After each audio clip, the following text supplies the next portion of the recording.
దేవా, ఈ మంచి దేని నన్ను ప్రేమించి దేవా, ఈ గొప్ప సహవాసం ద్వారా మీరు మాకు ఇచ్చిన ఈ గొప్ప రక్షణకై మీకు వందనాలు నాయన. సిలువలో మీరు చేసిన త్యాగంకై మీకు వందనాలు ప్రభువా. దేవా, మీ సన్నిధిలో ఒక్క దినం గడుపుట 1000 దినముల కంటే శ్రేష్టం కదా నాయన. మీతో ఎలా గడపాలో మాకు నేర్పించండి దేవా. ఉదయమునే నా కంఠస్వరం నీకు వినిపించదనని మీ భక్తులు ఎలాగా నాయన మీతో ఎలా గడిపినారో, మీరు శరీరధారిగా ఉన్న దినములలో కూడా ఇంకా చీకటిగా ఉండగానే పెందల కడనే లేచి ఎలా ప్రార్థించేవారు, పగలు బోధించి రాత్రి ఎలా ప్రార్థించేవారు, రాత్రి అంతా మీతో ఎలా తండ్రితో గడిపేవారు. దేవా, మాకు నేర్పించండి నాయన. ఈ దినాల్లో మీతో గడుపుకునే భాగ్యం ఇచ్చారు, మీకు వందనాలు. ఈ సమయం మాకు దీవెనకరంగా చేయండి దేవా. మా అందరితో నాతో మాట్లాడండి దేవా. మీరు మాతో ఉండాలి ప్రభువా. మా యొద్దకు రావాలి నాయన. మీరు నా తట్టు తిరిగిన నేను మీ తట్టు తిరుగుతానన్నారు. దేవుని యొద్దకు రండి, అప్పుడు ఆయన మీ యొద్దకు వచ్చినని చెప్పారు ప్రభువా. నాయన, నేనున్నానని చెప్తున్న దేవా మీకు వందనాలు. భయపడకమని చెప్తున్న దేవా మీకు వందనాలు. మమ్మల్ని బలపరిచే దేవా మీకు వందనాలు. ఎలాంటి హీన స్థితిలో ఉన్న వ్యక్తులమైన మమ్మల్ని ప్రేమిస్తున్న దేవా మీకు వందనాలు. మీ సన్నిధి మనం దయచేయండి. ఈ సమయం మాకు అందరికీ ఆశీర్వాదకరంగా చేయండి. మా అందరితో నాతో మాట్లాడండి దేవా. మీరు మా పట్ల చూపుతున్న ప్రేమకే వందనాలు నాయన. దేవా, పూర్తిగా నన్ను మరుగుపరిచి ఈయన బిడ్డలకు నాకు కావలసిన మాటలు ఇచ్చి మమ్మల్ని ఉజ్జీవింపచేయండి, మేల్కొల్పండి. మీ దీవెన దయచేయండి. యేసుక్రీస్తు నేను వేడుకొంచున్నాం తండ్రి, ఆమేన్. చూడండి, నెహెమ్యా గ్రంథము, ప్రభునామమున మీ అందరికీ వందనాలు. నెహెమ్యా గ్రంథము 2వ అధ్యాయము. నెహెమ్యా గ్రంథము 2వ అధ్యాయము 20వ వచనం. అందుకు నేను, ఆకాశమందు నివాసి అయిన దేవుడు తానే మా యత్నమును సఫలము చేయును కనుక ఆయన దాసులమైన మేము కట్టుటకు పూనుకొనుచున్నాము. ఆకాశమందు నివాసి అయిన దేవుడు తానే మా యత్నమును సఫలము చేయును. మొదటి కీర్తనలో మనం చూసినట్లయితే, దుష్టుల ఆలోచన చొప్పున నడవక, పాపుల మార్గమున నిలవక, అపహాసకులు కూర్చున్న చోటను కూర్చుండక, యెహోవా ధర్మశాస్త్రమందు ఆనందించు దివారాత్రము దాన్ని ధ్యానించువాడు ధన్యుడు. అతడు నీటి కాలువలో ఏమైనా నాటబడిన వదై ఆకువాడక తన కాలమందు ఫలమిచ్చి చెట్టు వలె ఉండును. అతడు చేయనదంతయు సఫలములు. కాబట్టి దేవుడు సఫలతనిచ్చే దేవుడు. దేవుడు ఏది చెప్తే చేస్తే మనకు సఫలమవుతుంది. దేవుడు చెప్పినట్లు చేయకుండా మన ఇష్టం చేస్తే విఫలమవుతుంది. కాబట్టి ఇక్కడ దేవుడు మా యత్నం సఫలం చేస్తాడు. కాబట్టి మన జీవితంలో సఫలత కావాలంటే దేవుడు మనకు తోడై ఉండాలి. దేవుడు ఏది వద్దంటే అది మానేసి ఏది చేయమంటే చేస్తే అంతా సఫలతే. చూడండి, ఇక్కడ దుష్టుల ఆలోచన చొప్పున నడవక, పాపుల మార్గమున నిలవక, అపహాసకులు కూర్చున్న చోటను కూర్చుండక. చాలాసార్లు గత దినం మనం విన్నాం కదా, అటు చల్లగా లేము, ఇటు వెచ్చగా లేము, నులివెచ్చగా ఉన్న పరిస్థితి. ఇప్పుడు ఇక్కడ నడువక, నిలవక, కూర్చుండక అని ప్రభు చెప్తున్నారు. కానీ మనము దుష్టుని ఆలోచన, దుష్టుడు రకరకాల ఆలోచనలు పెడతా ఉంటాడు. ఎంత భక్తి చేస్తున్నప్పటికీ చచ్చే వరకు, శరీరం ఉన్నంత వరకు వాడి ఆలోచనలు మనకు చూపిస్తూ ఉంటాడు. కానీ మనం దేవుడితో గడుపుతున్నప్పుడు సమాధానకర్త దేవుడు సాతాను మన కాళ్ళ కింద శీఘ్రంగా చితకదొక్కిస్తాడు. దేవునితో సహవాసం చేస్తున్నప్పుడు మరి మనం దేని గురించి చింతించక ప్రతి విషయంలో ప్రార్థన విజ్ఞాపనల చేత కృతజ్ఞతాపూర్వకముగా మన విన్నపములు ఆయన తెలియజేసినప్పుడు సమస్త జ్ఞానములకు మించిన దేవుని సమాధానము మన హృదయములకు మన తలంపులకు కావలి ఉండునని ఫిలిప్పి 4 నుండి మనం చదువుకుంటే దేవుని యందు ఆనందిస్తూ ఉన్నప్పుడు, ప్రార్థిస్తూ ఉన్నప్పుడు, ప్రభువుతో గడుపుతున్నప్పుడు తప్పకుండా కావలి దొరుకుతుంది. కాబట్టి దుష్టుని ఆలోచన చొప్పున నడువక, పాపుల మార్గమున నిలువక, అపహాసకులు కూర్చుండు చోటను కూర్చున్నారు. చూడండి, దుష్టుడు ఆలోచనలు పెడతా ఉంటాడు. మనం ఈ సందర్భంలో యోసేపు జీవితాన్ని జ్ఞాపకం చేసుకుంటే, యోసేపు తన జీవితం సఫలం కావాలని ఆశపడ్డాడు. తన జీవితంలో ఎప్పుడూ సఫలత కావాలని, అంటే దేవుడే అతనికి కొన్ని దర్శనాలు చూపించాడు, కళలు చూపించాడు. చిన్న వయసులోనే కొన్ని కళలు వచ్చినాయి అతనికి. యోసేపు చక్కగా ప్రేమించబడ్డాడు. యోసేపు 12 మందిలో అంటే 11వ వాడిగా ఉన్నాడు. రాహేలు ఎంతో ప్రేమించబడింది యాకోబు ద్వారా. ఎంతో ప్రేమించగా కొలువు చేయగా ఆమె వివాహం చేసుకున్నాడు. కుమారుడు జన్మించినప్పుడు అతను ఎంతో ప్రేమించాడు. కొన్నిసార్లు ఎవరు ఎక్కువగా ప్రేమించబడతారో వారికి ఎక్కువ శ్రమలు వస్తాయి. దేవుడు ప్రేమించిన వాడు, మనం గమనించినట్లే తండ్రి చేత ప్రేమించబడిన వాడిగా ఉన్నాడు. తన జీవితంలో అనేక శ్రమలు కనబడుతున్నాయి. నీవు ప్రేమించు రాజరు రోగి ఆయను అని ఉంది యోహాను సువార్త 11వ అధ్యాయంలో. దేవుడు ప్రేమించే వ్యక్తి రోగి అవడం ఏంటి? దేవుడు ప్రేమించే వ్యక్తి అతడు నన్ను ప్రేమించున్నాడు కనుక నేను అతన్ని తప్పించదను. దేవుని ప్రేమించే వారికి శ్రమలు విస్తరించవచ్చు, కానీ శ్రమలన్నిటిలో నుండి విడిపిస్తాడు. మనము యోసేపు జీవితంలో మరి దేవుని ఆలోచనలు, దేవుని తలంపులు, దేవుని ఉద్దేశాలు, దేవుని సంకల్పం అతని పట్ల ఎంతో గొప్పగా ఉంది. దైవగ్రంథం ప్రారంభం నుండి చూస్తే ఎక్కడ దేవునికి మహిమ వచ్చే పరిస్థితులు ఉన్నాయో అక్కడే పతనం చేయడానికి పరిస్థితులన్నీ కాచుకొని ఉంటాయి. కాబట్టి దాన్ని అన్నిటినీ అధిగమించాలంటే దేవునితో సహవాసంలోనే దొరుకుతుంది. నేను మరి దేవుని వాక్యాన్ని వినుచున్నప్పుడు నాకు వచ్చిన తలంపు ఏంటంటే, నాకు వచ్చిన నిర్ణయం మొన్న మధ్య రూత్ తల్లి వాక్యం చెప్పినప్పుడు నేను ఇది రాసుకున్నా, నీ ప్రియుడితో మాట్లాడుకో అని చెప్తూ ఉన్నాను. ఏం చేయాలి మనం? ఎవరితో మాట్లాడుకోవాలి? మన ప్రియుడైన ప్రభువుతో మాట్లాడుకోవాలి. ఇందాక ఉదాహరణ విన్నాం కదా, యేసు జాన్ వచ్చాను అన్నట్లు మరి ఆయనతో మనం మాట్లాడుకోవాలి. దీర్ఘమైన ప్రార్థన కాదు, కానీ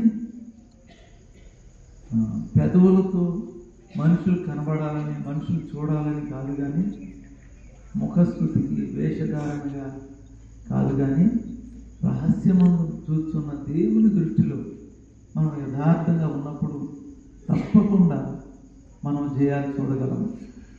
ఇక్కడ నేను రాసుకున్నది ఏంటంటే, ఈ దినం నుండి సేవను, కుటుంబాన్ని, సమూహాన్ని పక్కన పెట్టి క్వాలిటీ టైం దేవునితో గడుపుతాను, అనుదినము కొనసాగిస్తాను. కాబట్టి ఏ సమయం ఇవ్వాలి? దేవునికి క్వాలిటీ టైం ఇవ్వాలి.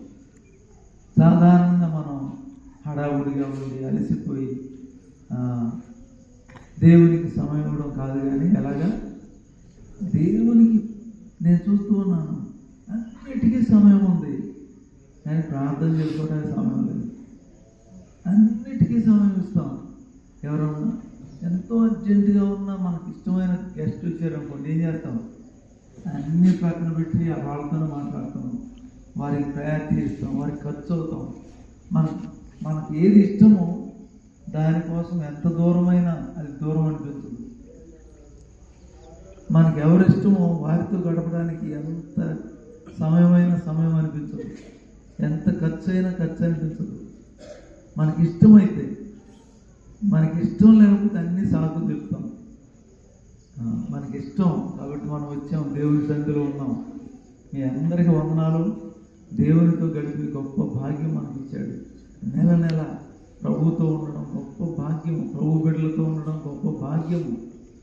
కాబట్టి దేవునితో గడుపుకునేటువంటి సమయము, ఇష్టంగా దేవునితో ఉండడం గొప్ప భాగ్యం. కాబట్టి ఈ మధ్య నేను విన్నాను, ఎవరో సినిమా యాక్టర్ చెన్నైలో, తమిళనాడులో ఆయన వస్తుంటే 30 మంది చనిపోయారు. 30 మంది చనిపోయారు తొక్కిసలాట్లో. అంటే సినిమా యాక్టర్ని చూడడానికి, అతను చెప్పే ప్రసంగం వినడానికి ఎంతమంది వచ్చారో అర్థం చేసుకోండి. ఎంత కిటకిటలాడారో చూడండి. కానీ మనం దేవుని మాటలు వినడానికి, దేవుని సన్నిధికి వస్తూ ఉండడానికి ఆసక్తి కలిగిన వారమైతే ఎంత ముందుకు రాగలరు. నాకు చాలా విచారం ఏంటంటే, బిడ్డలైన వారి కొరకు, చదువు కొరకు ఎంత ఖర్చు పెడుతున్నామో మనం, వారి కొరకు ఎంత త్యాగం చేస్తున్నామో. వారు బాగా చదవాలని చిన్న వయసు నుండి ఏడుస్తున్నా సరే టీచర్కి అప్పచెప్పి చదవాలి అనే ఆశతో ఎంత చదివిస్తామో. ఆటో పెడతాం, బస్సు పెడతాం, ఎంత ఖర్చు అయినా పర్వాలా, మంచి స్కూల్లో జాయిన్ చేస్తాను అని చెప్పి ఎంత చదివిస్తామో. కానీ మారు మనసు పొందిన మనము, భక్తి చేస్తున్న మనము, మన బిడ్డలైన వారిని ఎలాగైనా దేవుని సన్ని తీసుకుని వెళ్ళాలి, వారిని మారు మనసుకు నడిపించుకోవాలి, వారిని దేవుని సేవకు సమర్పించాలి, ఉన్నతమైన దేవుని పిలుపుకు అప్పగించుకోవాలి అనే ఆశలు మనలో ఎంతమందికి ఉన్నాయి. క్రమంగా సండే స్కూల్కి పంపించాలి. స్కూల్కి అయితే క్యారేజీకి పెట్టి సమయానికి పంపడం మనకు తెలుసు. కానీ దేవుని సన్నిధికి మన బిడ్డలను క్రమంగా తీసుకుని వెళ్ళాలి, మనము క్రమంగా వెళ్ళాలి. నేను చూస్తూ ఉంటాను, ఏనాడు కొంతమంది సమయానికి రారు, అన్నిటికీ సమయానికి వెళ్దాం, కానీ దేవుని సన్నిధికి మాత్రం ఆలస్యంగా వెళ్దాం. కాబట్టి ఈ జాడ్యం నుండి మనం విడుదల పొందాలి. దేవుని సన్నిధికి సమయానికి వెళ్ళడానికి నేర్చుకుందాం. మన శరీరాన్ని ఉంచుకుందాం. ఈ దినాల్లో మరి నేను చాలా సంతోషపడుతున్నాను కొంతమంది విషయంలో. జూమ్లో మరి మన ప్రియులు ఎంతోమంది డెడికేటెడ్గా సమయానికి ప్రారంభించి దేవునితో గడపడం, అనేకులను ఎంకరేజ్ చేయడం కనబడుతుంది. మనలో చాలామంది జూమ్లో జాయిన్ అవ్వడం లేదు. ఆసక్తి అనేది మనలో ఉంటే తప్పకుండా మనం జాయిన్ అవుతాం, కొంతమందిని జాయిన్ చేస్తాం. రోజు అది చక్కని కుటుంబారాధనగా ఉంటుంది. ఇంట్లో అందరినీ, ఇప్పుడు మన తమ్ముడు మనం పడుకున్నది 8 గంటలకి, సుమారు 1 గంటలకు పడుకున్నాం. మన 5 గంటలకే లేపేసేది తమ్ముడు. అదే నిద్ర సాగడం లేదేమో అనిపించింది నాకు. కానీ దేవుని సన్నిధిలో నాకు తెలుసు, ఒక రాత్రంతా ప్రార్థనలో నాకు తెలుసు. ఉదయం 1 గంటే పడుకుంటే, రాత్రంతా పడుకుంటే ఎంత ఫ్రీగా ఉంటామో, 1 గంట పడుకుంటే అంత ఫ్రీ అయింది. అబ్బో నిజంగా అంటే 5 రొట్టెలు 2 చేపలు తృప్తిగా ఉన్నట్టు. నా ఫ్రెడ్డీ అనే ఒక బ్రదర్ ఉండేవాళ్ళు కదా, మేము నేపాల్ వెళ్ళినప్పుడు, నేపాల్ అంతా నడకేది. ఫస్ట్లో 2010లో వెళ్ళాము అక్కడికి, ఫస్ట్ ట్రిప్, మిషనరీ ట్రిప్ అది. అక్కడికి వెళ్ళినప్పుడు చూస్తే మేమేమో మరి తింటే కొంత పరిమాణంలో తినడం జరిగేది. ఆయన ఒక చిన్న ట్యాబ్లెట్ చేసుకున్నప్పుడు ఆ ట్యాబ్లెట్ సరిపోయేది ఆయనకి. మంచి విటమిన్స్ అనమాట అది. కాబట్టి అది చాలా బలం ఇచ్చేది. మాదేమో మోతాదు ఎంత, విటమిన్స్ ఇంతే. ఆయనదేమో మోతాదు చిన్నదే, కానీ ఎంత శక్తివంతంగా మాకంటే ముందు పరిగెత్తేవాడు. కాబట్టి నిజంగా మనం క్వాలిటీ టైం దేవునికి ఇస్తే, కొంచెమైనా సరే దేవునితో గడిపితే దాన్ని దీవిస్తాడు దేవుడు. దేవునితో బాగా గడుపుతున్నప్పుడు దేవునికి ఇష్టంగా గడుపుతున్నప్పుడు మన స్వభావం మారిపోద్ది, మన బుద్ధులన్నీ మారిపోతాయి, మనం అంతా పాతిపెట్టబడిపోతాం, ఇంకా ఆయనే మనలోకి వచ్చేస్తారు. కాబట్టి ఈ దినాల్లో మనం దేవుని ప్రేమించడం నేర్చుకుందాం. ఇక్కడ యోసేపు జీవితంలో మరి దుష్టుడు ఆలోచనలు, దుష్టుని ఆలోచనలకు చోటు ఇవ్వలేదు. దేవుని ఆలోచనలకు, దేవుని సంకల్పానికి అతను చోటిచ్చినట్టుగా కనబడుతున్నాడు. ఎంత ప్రేమించబడ్డాడో తండ్రి చేత, తన తోబుట్టుల చేత అంత ద్వేషించబడ్డాడు. మనల్ని ప్రభువు ప్రేమిస్తున్నాడు. కొన్నిసార్లు మనుషులు మనల్ని ద్వేషిస్తారు, మన సొంత వారే మనల్ని ద్వేషిస్తారు, మనల్ని దూషిస్తారు, హేళన చేస్తారు. అయినప్పటికీ నేను దైవజనంలో చూసినట్లయితే యోసేపు ఎన్నడూ తన సొంత వారిని ద్వేషించినట్లు కనబడదు, వారిని హింసించినట్లు కనబడదు. దుష్టుని ఆలోచనకి ఎప్పుడు చోటు ఇవ్వలేదు. వారైతే చోటిచ్చారు, అతని మీద పగబట్టారు, మరింత పగబట్టారు, మరి పగబట్టారు, అసూయపడ్డారు, గోతులు త్రోసివేశారు. తెచ్చిన భోజనం తింటున్నారు, అతనేమో గోతులు బాధపడతా ఉన్నాడు. ఎలాంటి పరిస్థితులు ఉన్నారంటే అన్నదమ్ములే సొంత వారి హింసించేవారుగా ఉన్నారు. అందుకే బైబిల్ చెప్తుంది, యేసు ప్రభువును యోసేపుకు పోల్చారు. యోసేపులో యేసు ప్రభువును చూస్తాం. తన స్వకీయులే ఆయన అంగీకరించలేదు, సొంత వారే ద్వేషించారు. కానీ తండ్రి వీరేం చేస్తున్నారో వీరు ఎరుగురు కనుక వీరిని క్షమించమన్నారు. చూడండి, యోసేపు జీవితంలో ఎక్కడికి వెళ్ళినా సరే ఎదురైన పరిస్థితులు కనబడుతున్నాయి, కానీ దేవుడు అతనికి తోడై ఉన్నాడు. కాబట్టి ఎవరైతే మన పరిస్థితుల్లో కొట్టుమిట్టాడుతూ ఉన్నామో, అనేక మంది చేత హేళన చేయబడుతున్నామో, మన పక్షాన దేవుడు నిలిచి మనం ఎక్కడ పడిపోయామో అక్కడే నిలబెట్టగలడని పాడుకుంటున్నాం. ఏ ఏ పరిస్థితుల్లో కృంగిపోతున్నామో అక్కడే మనం బలపరచగల దేవుడు. యోసేపు జీవితంలో మరి చాలా విఫలమైనట్టు కనబడుతుంది, కానీ దేవుడు తోడై ఉంటే విఫలమైన పరిస్థితులను సఫలం చేయగలడు. యోసేపు విషయంలో మనం చూసినట్లయితే ఆదికాండము 39వ అధ్యాయంలో చూసినట్లయితే చూడండి, 3వ వచనంలో 2వ వచనంలో యెహోవా యోసేపునకు తోడైయుండెను కనుక అతడు వర్ధిల్లుచు తన యజమానుడుగా ఐగుప్తు ఇంట ఉండెను. యెహోవా అతనికి తోడైయుండెనని అతడు చేసినదంతయు అతని చేతులు యెహోవా సఫలము చేసినని. చూసారా, ఆ యజమానికి అర్థమైపోయింది, ఇతన్ని చేర్చుకున్నాను. వైజాగ్లో అతను ఉండేవాడు. అతని పరిస్థితి ఏంటంటే చిన్న వయసులోనే వాళ్ళ తండ్రి కొంత దూరం నడిచి వెళ్ళాలి, వెళ్ళి సారా తీసుకురమ్మని కొట్టేవాడు. వాళ్ళ చిన్న పిల్లోడు వెళ్ళి తెచ్చేవాడు. ఒకనొక రోజున ఇంట్లో నుండి వెళ్ళిపోయాడు బయటికి, ఎవరు పట్టించుకోలేదు. జగదాంబ సెంటర్లో బస్ షెల్టర్లో కూర్చునే దాని కింద పేపర్ కప్పుకొని పడుకునేవాడు. తినడానికి ఆకలేసేది, అరటిపళ్ళు తొక్కలో పారేసినట్టు అయి తినేవాడు. ఎక్కడ హోటల్ దగ్గరికి తరిమి కొట్టేస్తే ఆ హోటల్లో కడిగి పారేసిన బంగాళదుంపలు తేలుతుంటే అవి తినేవాడు. చాలా హీన స్థితికి వెళ్ళిపోయాడు. ఎవరు పట్టించుకునేవారు లేరు. ఎవరో చనిపోయిన వాళ్ళని తీసుకుని వెళ్తుంటే పైసలు ఇసుతూ ఉంటే అవి ఏరుకుంటూ సమాధి దొడ్డికి వెళ్ళాడు. వెళ్ళి ఆ సమాధి దొడ్డి మీద అరటిపళ్ళు కొబ్బరి ముక్కలన్నీ ఏరుకొని ఒక చోటకు వచ్చి కుష్టు వ్యాధులు ఉంటే ఆ దగ్గరలోకి వెళ్ళి అక్కడ తింటూ ఉండేవాడు. చాలా హీన స్థితికి వెళ్ళిపోయాడు.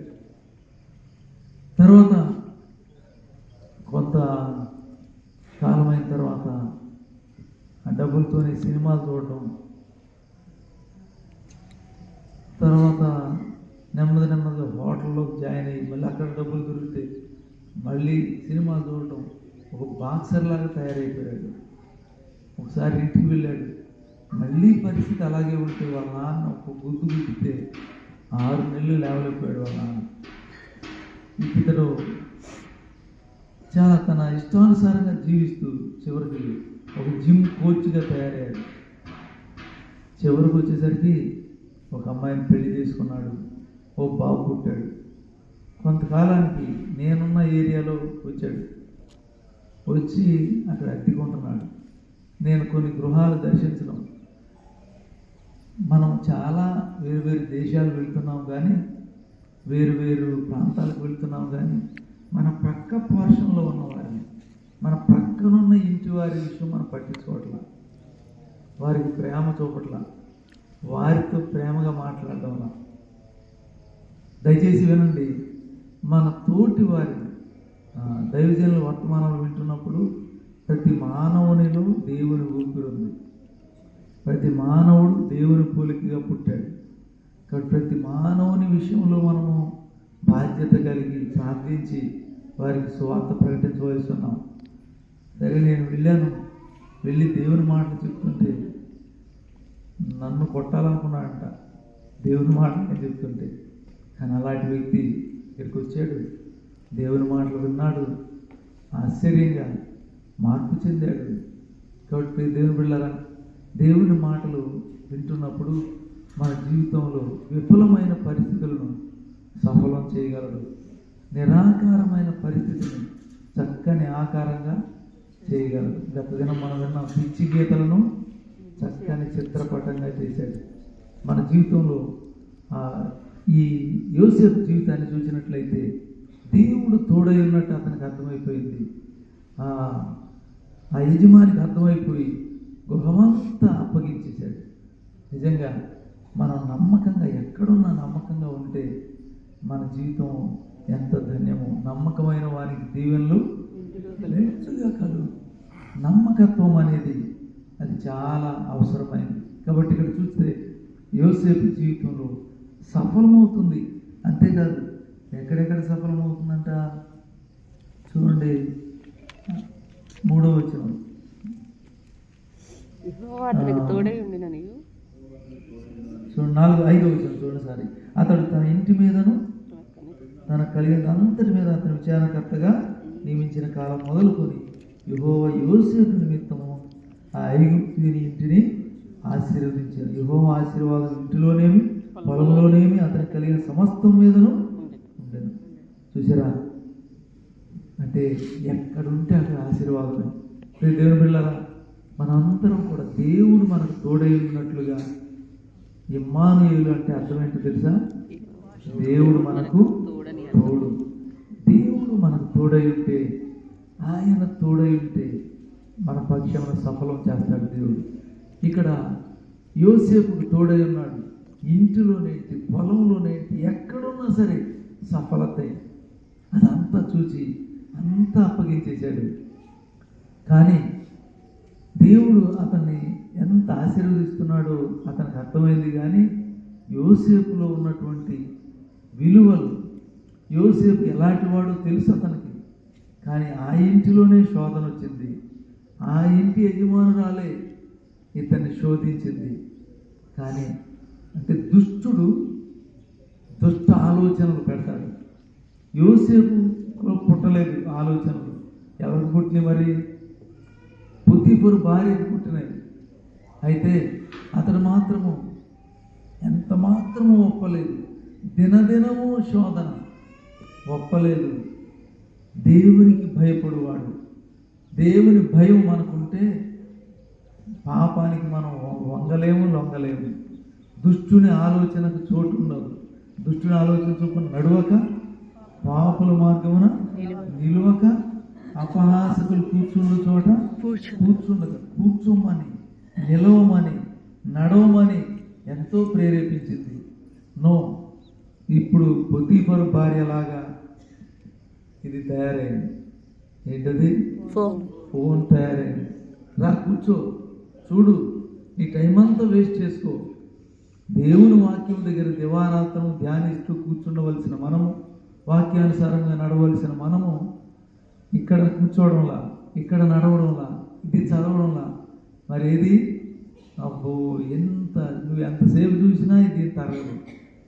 చూడండి ప్రియ దేవుని పిల్లరా, దుష్టుని ఆలోచన చొప్పున నడువక, పాపుల మార్గమున నిలువక, అపహాసకులు కూర్చుండు చోట కూర్చుండదు. రోజు శోధిస్తుంది. సాధారణంగా లేవగానే దేవునితో గడపడం ఉందా, ఫోన్ ఎక్కడ ఉందో చూసుకోవటం ఉందా? లేవగానే నీ సమయం అంతా దేవునితో ఎక్కువ గడుపుతున్నావా, సెల్ ఫోన్తో ఎక్కువ గడుపుతున్నావా? దయచేసి గమనించండి. దేవుని కొరకు వాడు.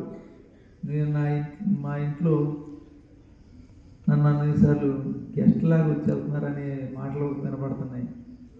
ఎప్పుడు ఫోనేనా అనే మాటలు వినపడుతున్నాయి. కానీ నా కోసం నేను వాడుకోవట్లేదు. ఫోన్ దేనికి వాడాలి? దేవుని కోసం వాడాలి. కాబట్టి దేవుని బిడ్డలారా, దేవుని కంటే దేన్ని ఎక్కువ ప్రేమించేవాడు నాకు పాత్రుడు కాడని చెప్పాడు ఆయన. కాబట్టి ఏదేమైనప్పటికీ దేవుడు సఫలం చేశాడు. అంతేకాదు, ఈ 39వ అధ్యాయంలో యోసేపు పాపానికి దూరంగా పారిపోయాడు. దేవుడు చెరసాలలో కూడా దేవుడు అతనికి తోడై ఉన్నాడు. అతను ఎక్కడికి వెళ్తే అక్కడ కటాక్షం కలిగేలా చేశాడు. పరిశుద్ధంగా మనం బ్రతుకుతున్నప్పుడు, యథార్థంగా జీవిస్తున్నప్పుడు దేవుడు మనం తోడై ఉంది అంతా సఫలం చేస్తాడు. 23వ వచనం చదువుకుని ముగించేసుకుందాం.